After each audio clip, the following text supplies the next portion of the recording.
on my phone. I think, am I a bit, it's okay. It'll do, will it?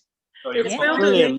We can all see you. This is the Bara spoken word on the 4th of November, knife edge election night, and that may last for weeks. And we're here to celebrate the start of November, the new Celtic New Year, the our Celtic winter time, although it did look like summer a bit, and lots of people with hats, masks, faces. And somebody lost in Tragumna, who's just disappeared. Okay, Peter, are you there as well? I'm here. My video isn't working. Oh, okay. I have setting problems. I might have to jump away and come back on because there's something about the video preferences. So okay. I'll be right back. Okay. Yes, live on Planet Zoom is always a bit. People come and go, fly in from outside. I was going to start with Peter, so I'm just gonna wait a little bit until he returns. Hopefully, maybe we can see a face. If Peter is stays AWOL for a bit, Nuala, maybe I can ask you to start in a bit, but I just wanna wait a little bit. Yeah. Okay. Yeah, I'm aware I'm a bit more bouncy around than everybody else on my phone, but sure, look, that's on a winter's night. Quite charming. And have you been performing at all since you haven't been performing on Zoom since the start of the lockdowns, have you? I didn't get involved at all. I could see there were opportunities, and I kind of played around with the idea, and I dreamed up that I'd do my own online gigs and all these fantastic things, and nothing. This is it, so it's great. Yeah. Okay, so and it's great to be here. Yeah, but because you could actually do your own online gigs. I mean, Nuala is a former slam poetry champion of Ireland, all Ireland. Wow. So you could certainly 2 years ago now capitalize on that. No pressure. So Mosey, I think that I'm in the dark, so maybe that's appropriate. Maybe that is, yeah. You don't have any video at all. You can't get it. Well, I can see everyone, but you can't see me. So maybe we can just think of that from the beyond, and this is just a voice entering into the Zoom chat room, but there's no real presence that anyone can identify, and maybe that's really, that seems appropriate. Appropriate, yeah. It's cool. Yeah, because you see, Peter, I was going to talk. Hello, Rosalin. How are you? Hello. I was going to talk to Peter. Yeah. All the way. Okay. Oh, by the way, if any of you want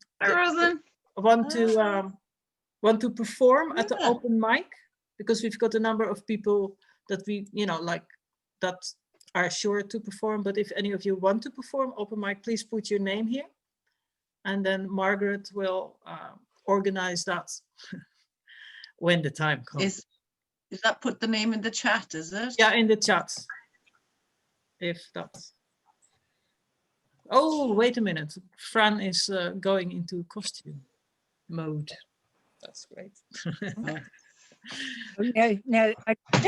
I just realised that I'm entering into the spirit of it, and my witch's hat was on the stairs. So and I haven't gone to the trouble other people have gone to, but it's just to it looks lovely.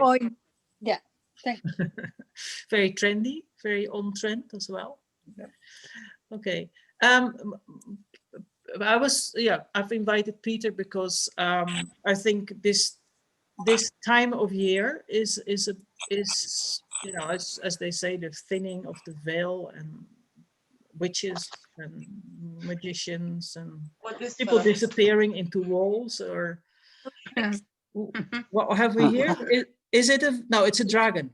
Is it? Control your dragon. It's a Dingle Dragon. It's a Dingle Dragon. Okay. Do you know there's a little museum in Dingle and they make these from rope. Okay. It's basically plaited rope. I don't know if you can see it. It's like a rope. It's beautiful. Even the wings are made from that material, like splayed out. Okay.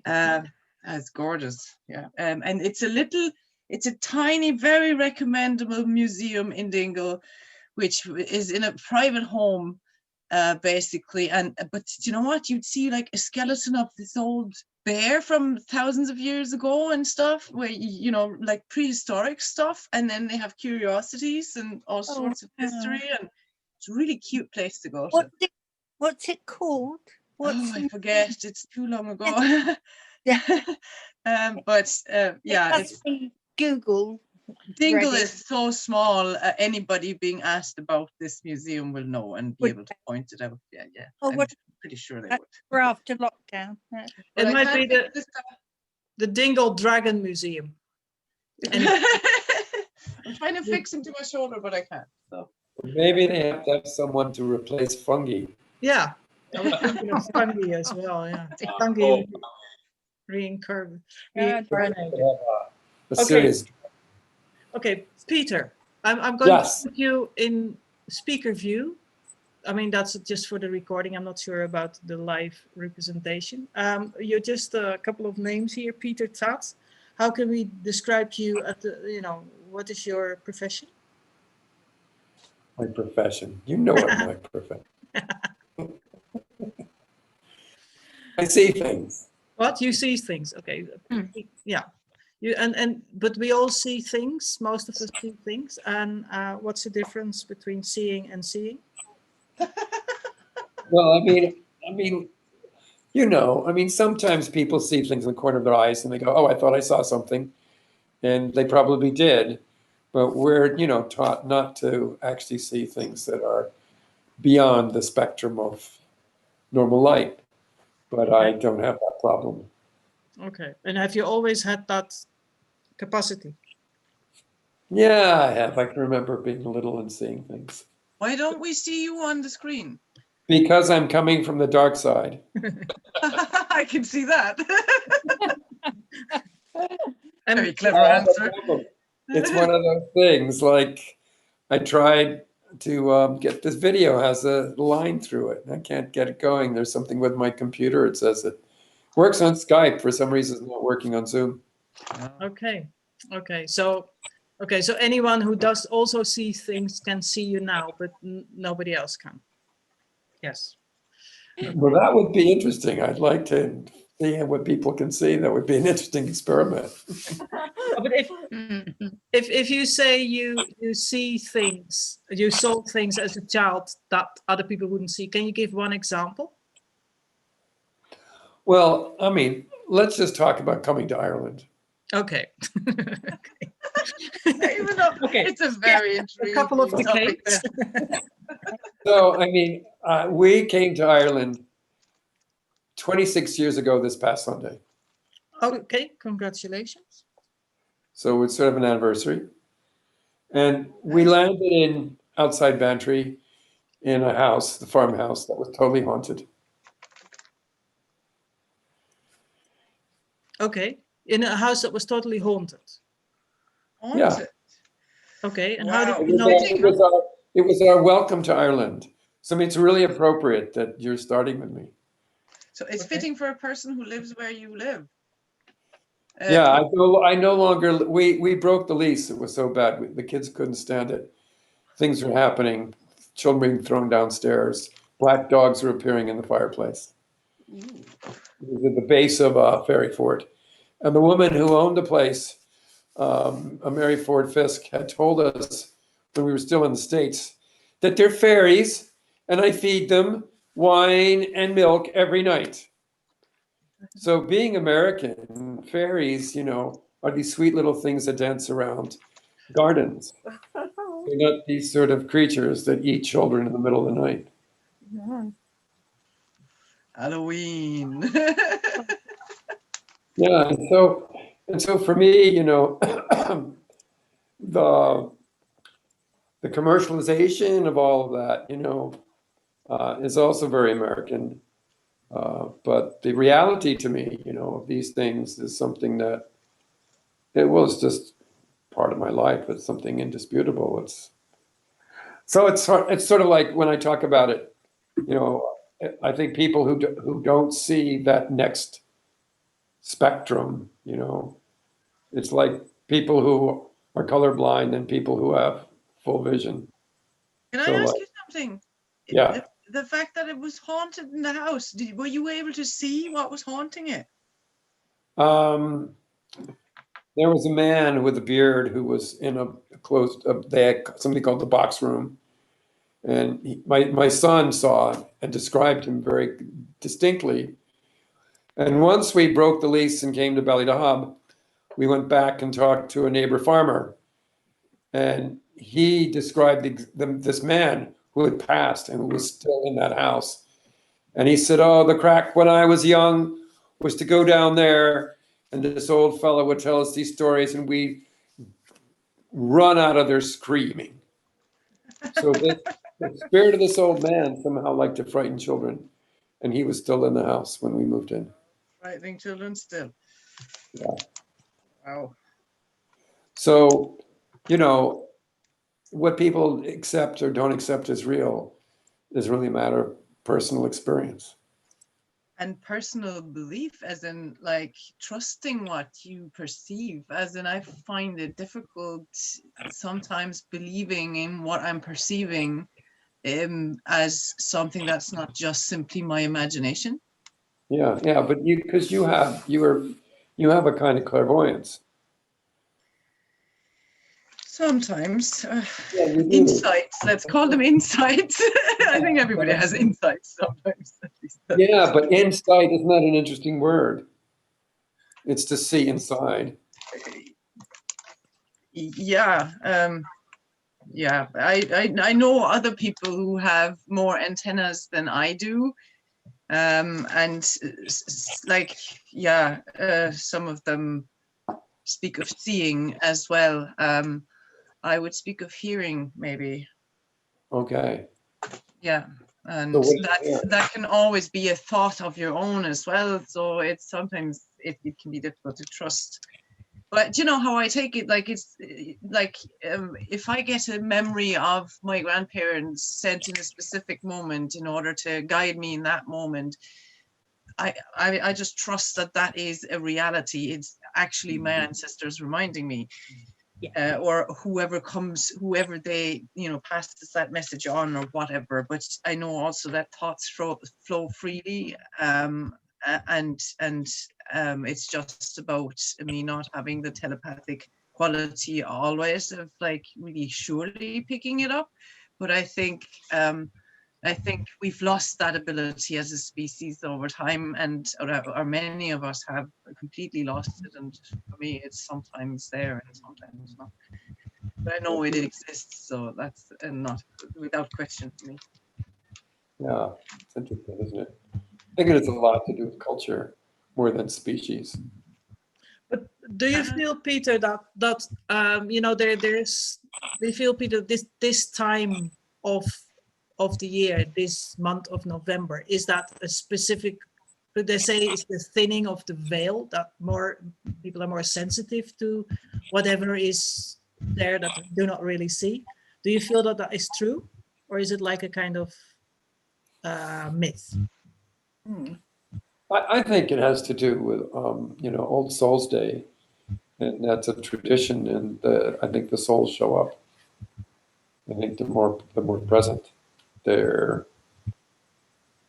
Yeah, I mean, I think things happen around the full moon. Yeah. And I also by locality. There are places that, you know, in Ireland that are quite unusual in terms of forces that are there, and in other places as well. So the veil, you know, I find that Ireland as a country, the veils are thinner in general than in some places. And the whole idea of how the dream world works, and even the whole understanding of physical reality as kind of a dream state, is much more present here. And like your man who got lost earlier on, before you went live. I mean, that the joy of getting lost is something you can only find here. You tell that to an American, they'll think you've really lost your mind. The last thing anyone would ever want to do is get lost. So that whole idea of things that are definite and determined and predictable and knowable, you know, versus the mystery and the magic and the wonder. You know, it's really, to me, it's that balance. That's how I see it. And when, you know, this other lady was saying how belief systems, I mean, they dominate what we perceive. And if our belief systems are wide and open, then we can have new experiences and perceive new levels. If our beliefs are narrow, then it doesn't matter who shows up. We're going to have a way of denying that experience. And it's kind of that simple to me. So the veils are around and they do change. But I find that has to do more with lunar cycles and certain festivals, and it has to do with place. So, and can you understand why people might not want to believe in that there is more between heaven and earth than what we are learning in school or told in science? Yeah, well, that's a big one. Huge. You know, people are uncomfortable with what they can't control or understand. And so when things are outside what's considered the norm, that's a challenge. I mean, my first experience with this kind of stuff in a weird way was when I was in my early 20s living outside Boston. And there was again a very haunted place. Things were moving. Car horns would go on in the middle of the night with nobody around. Cats would be chasing something and slamming into walls. And it was just wild. And I used to see body parts of this woman floating around my bedroom. Okay. And I found out that she had been murdered by her jealous husband. Oh. So that's nice and ghoulish for tonight. If you and didn't it scare you? Scared the shit out of me. Yeah. I took a large carving knife and stuck it in my bedroom to ward off whatever it was, because I had a sense of this, but I didn't know until I found out the history. And she was attacking people. She influenced this 14-year-old boy who literally was suicidal and ended up jumping out of a window and getting sectioned. And that was my boot camp into all this shit. I was just thrown right into it because I didn't know what was going on. So there was physical phenomena, psychological phenomena, and I just come out of university and I didn't really buy into it at all until I was sort of thrown into the deep end. And it was like, I better figure this out because this is too weird. So what can people, I mean, so in a way it sounds like you should be a bit scared of the uncanny body parts floating around our bedrooms. Yeah, I mean, it's not something I would wish on anyone. And what can you do to protect yourself? Well, I mean, I had to do a ritual. I went to see a man who was a medium, a spiritualist, and he gave me some instructions. And he said, you get a candle, a cross, and a Bible, and you do this whole thing. And so I did it, and I saw this woman's arm show up right in front of my face. And she had on a negligee, and the arm went right out the front door, and all this phenomena stopped, and it was done. It was finished. Okay. And do you think, because you know there's weird things going on in America, as people may have noticed, and there's also this group called QAnon. They believe what I believe is total nonsense about Trump saving the world and things like that. But it sounds a bit as if they're more sort of. Is this a kind of religion, or is it more? Is it that people are more sensitive to, or are beginning to believe that there is more, as a matter of fact and not as a matter of religion? Well, Mosey, you have to live in America for a while to understand this shit. Okay. Tell us. I mean, Americans, they believe in Jesus. Do you believe, Mosey, do you believe in Jesus? Raise your hand if you believe in Jesus. And do you believe in Satan? So, I mean, that's what this is about. These people have very strong beliefs. It's interesting we're talking about beliefs. And so they do believe in the devil. They believe that there are satanic groups. And there are groups that are, there are satanic groups. I've had clients who had to deal with that in New Mexico, from people in Spain, France, England. I mean, this stuff goes on. It's not exactly front page news, but it goes on.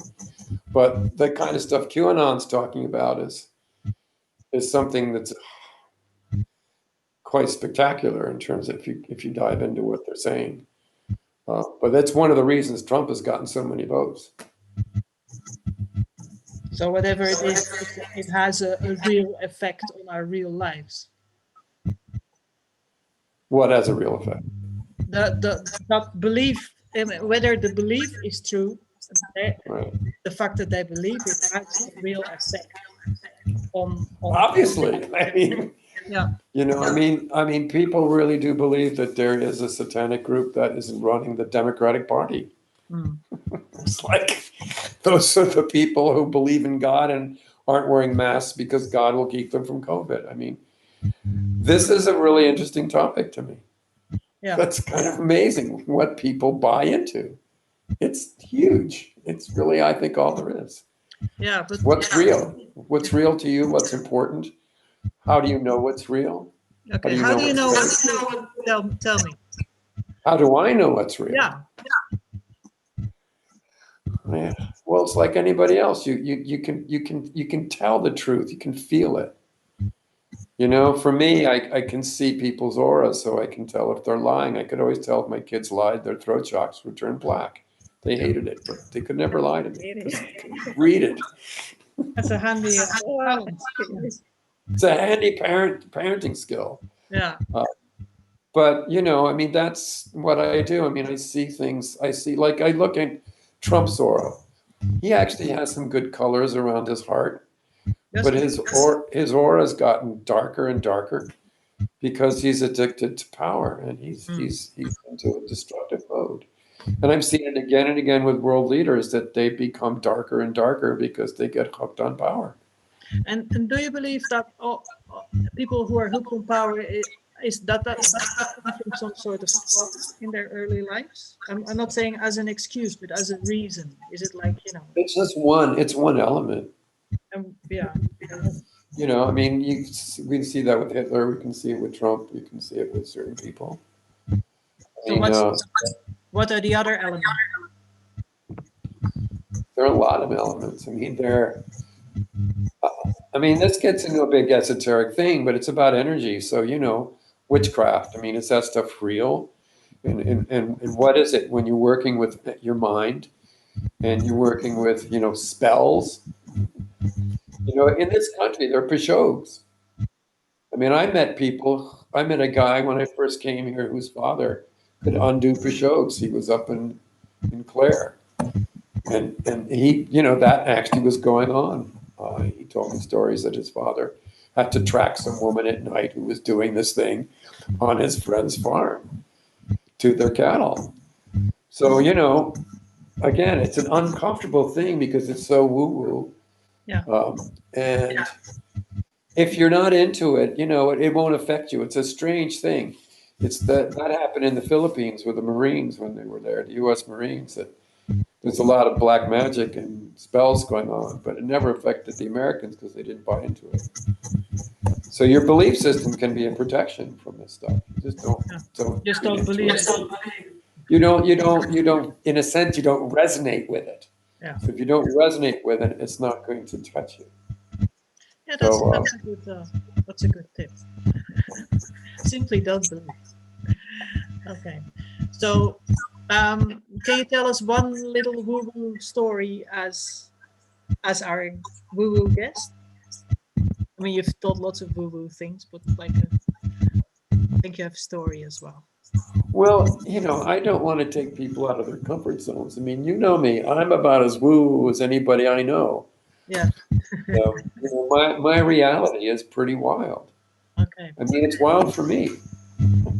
It's like I'm no different than anybody else. I have some psychic ability that I inherited from my mother's side.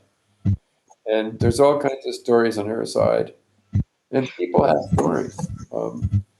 But again, I think it makes people uncomfortable because what's invisible and intangible is kind of freaky. But I mean, I've mentioned a couple of these stories already. Like coming here, going into that house.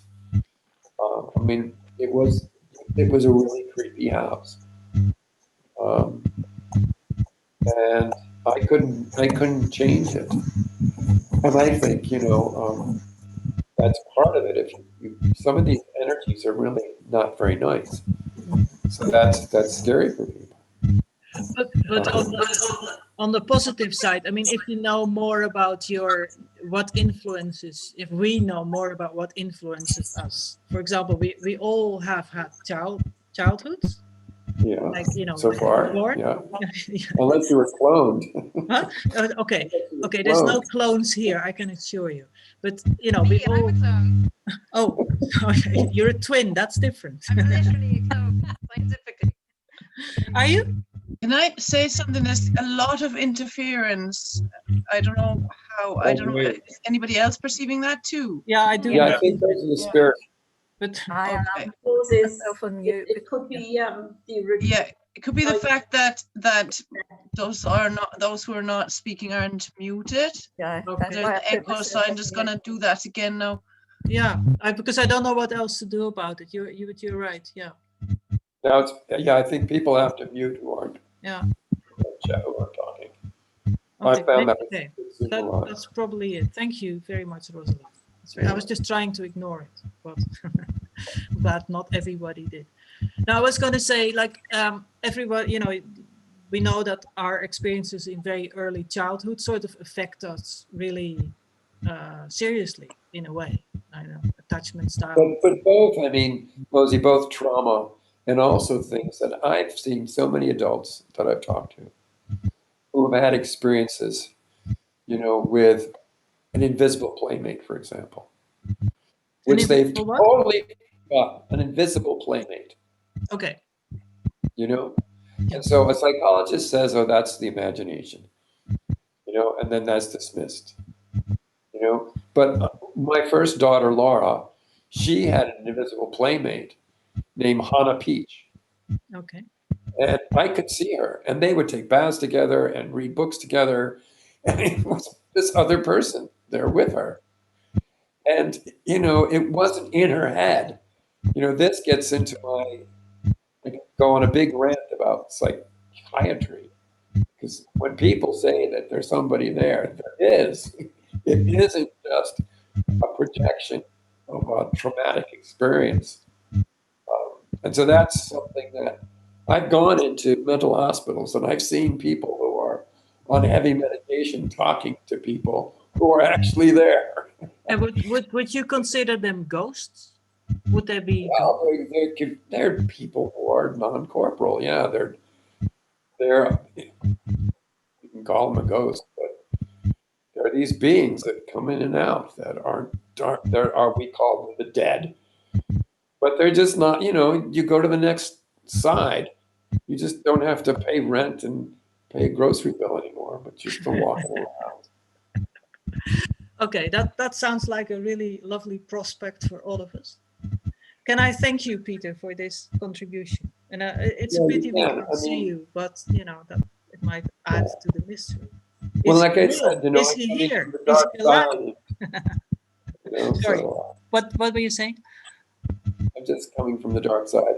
Yes. I just launched a podcast yesterday called "There Is No Evil," Okay, that's interesting.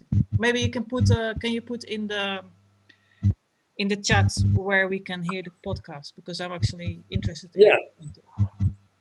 I'll do that. Thank you, Mose. Well, thank you. Thank you for being here, if you were, or if you are. Yeah, maybe it wasn't Peter at all. You don't even know now, because there's no visible evidence. Okay. Nuala, can I ask you to take the floor for your premiere performance on Zoom? Yeah, I'm kind of squished here with my phone, but it will just do. It'll have to do. Yeah. So it's not exactly Halloween night, and I left my spooky poems out. I don't really have many spooky poems. Well, sorry, just listening to Peter, that was a bit spooky. I thought it was. I've lost track. I lost my mind a little bit. Let me see what I was going to do. I had 2 poems ready, and I had a mask actually. It might. I had my Polish solidarity mask. I was going to wear it. I don't need to wear it here. Just as an introduction to my first poem. And the first poem is a poem that I wrote. It's quite a number of years ago now, but it keeps kind of demanding to come back and be introduced or read to people again and performed to people again. I put it up last week in relation to the pushing through of the Mother and Baby Homes Bill through the Senate and the Dáil and Arsanuchtron. And I want to do tonight kind of in solidarity what's going on in Poland, but that's kind of tonight, that's a positive note, because they're actually, well, they've succeeded in delaying the abortion ban bill that they're trying to pass over there. And that's it's all pretty scary stuff. And I'm going to do this poem for them, and I suppose it relates to the veil in a way, because back in old Ireland and in parts of New Ireland, there was one world for people keeping the rules, and there was another world altogether for the people not keeping the rules. And yeah, total and utter inequality. And that can be a veil as well, of course. And that veil, it took a long time to come down, and they're still trying to rip it down. And hopefully it will give total way at some stage. But this is tonight for, yeah, the sisters and everybody fighting a really good fight. And it's also like, you know, these things, protests can have an effect, can succeed. So this is for them. And people may have heard it before. Well, friends, anyway. I hope my phone stays steady because I'm holding it in my hand, so it's a bit taxing. When I was a kid, I wanted to be a ballerina, an acrobat, an inventor, a clown. I wanted to save families from burning buildings, dig up ancient treasure that I'd find with some metal detector, perhaps the next Tara brooch, and I wanted to become Pope. Or at least, in the meantime, between that and growing up, be picked by the pontiff up into his Pope mobile, his tour truck, and kissed on the forehead.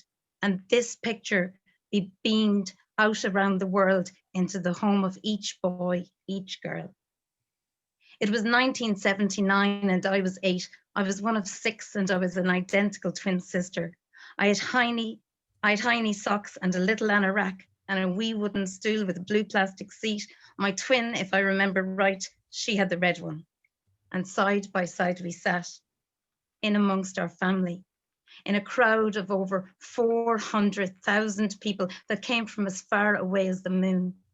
To see one man in County Mayo give his blessings, say his bit, with the cherry on the top, that greatly anticipated tour in his Pope mobile, his tour truck, out through the outrageously brainwashed flock spread out across the hills at Knock, that was cancelled. Security informing everybody that the light, it would be too low. As the sun, it was soon to go down and down, down, down it came on that wee dream. That wee dream of being picked up by him.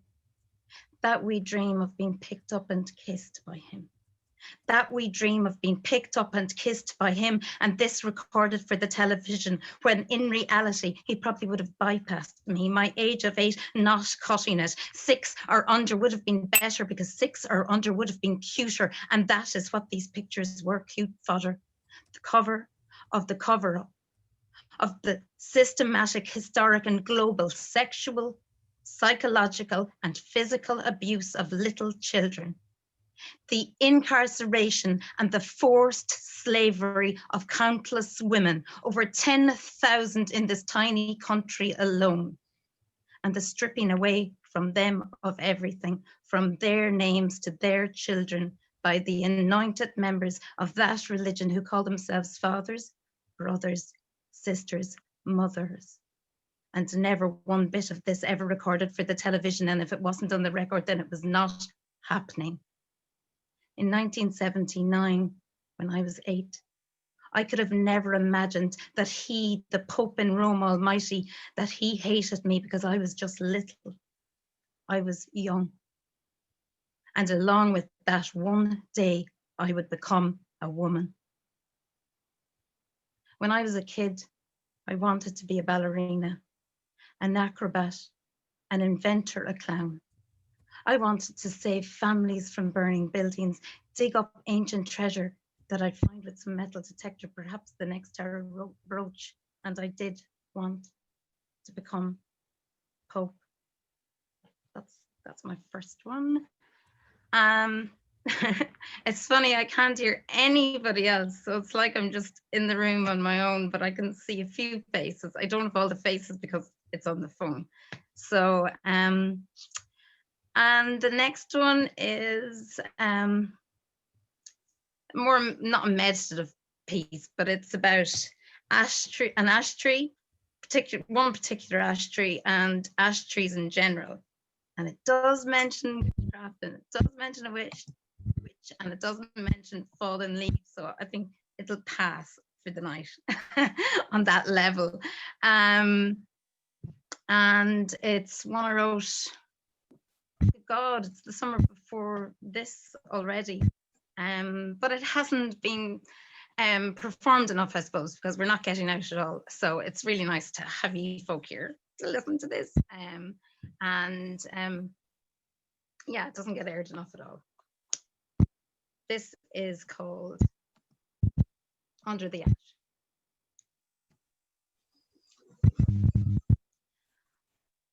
Under the ash and not so far from the house I stand. Here in a place with the hedge behind and the road alongside, my feet alternating grass and growth and compacted blasted stone, I stand in between. Above me, ash tree branches and their leaves, caught in this moment's breeze, sound like a faraway sea. The rushing air brushing them together, and those leaves, they twist in turn, touching one another, caressing like dancers do, and making their own exact ash music as they move. Then I listen out for the next tree along, a sycamore, the sound more staccato, and the next tree's a nash, and then another, and further it's a hawthorn and some elder, until my mind it's reaching out, thinking of all the different sounds there may be, thinking of all the music made across the globe by leaves, high in their summer greens or fallen in their beautiful dying hues, blowing across yards, in woods, and on paths to places no one goes. A car passes close on the small road, and out from an ash branch, a pair of startled pigeons lift, making such a fantastic fuss, perhaps to warn some others, while much, much further up, there are lines of folks sitting in neatly numbered seats on a clear flight path, looking down upon the clouds or blankly up the aisle, or stuck there in between, all held next to one another in their own worlds by an aeroplane whose engine can be heard here about 6 miles down. Here beneath this ash. Ash, our most common of trees and tallest of the natives, cuts you down and you will grow again, shooting up in your grey-brown stalk with its distinctive black bud, dark purple flower. Leaves last to show for summer, but not so to go and drop before winter's back. Ash, cousin of the olive and the lilac. Protection in the past against witchcraft, but also used by witches. This tree, which can be male but turn female, female but turn male, can be both at one time, and at one time a crime to cut it down, being one of 7 noble trees under Irish Brehon law. 3 of 5 sacred individual trees in Irish legend. Ash, it seems, the preferred wood of the old Sugan seat, when for many or most, having a chair, the chance to be set up away from the damp meant the difference between life and death. Ash, making music now above my head. Sweet ash music mixing with the constant hum of traffic coming up from the big road below. The sound of people traveling northeast to southwest or opposite, sitting in their cars, their trucks and other vehicles for work and a million different reasons. Some traveling to turn around, some never to return. Some leaping hearts open into the unknown, some consumed by fear of things imagined or very real, some consumed by loss, others by love, and some by anger. A jackdaw lands in the ash, and somewhere in the sycamore, a small bird sings. That's what I have for you tonight. So thanks, Million Mose. Thank you. I can't Thank hear. you. Oh, yes, I can.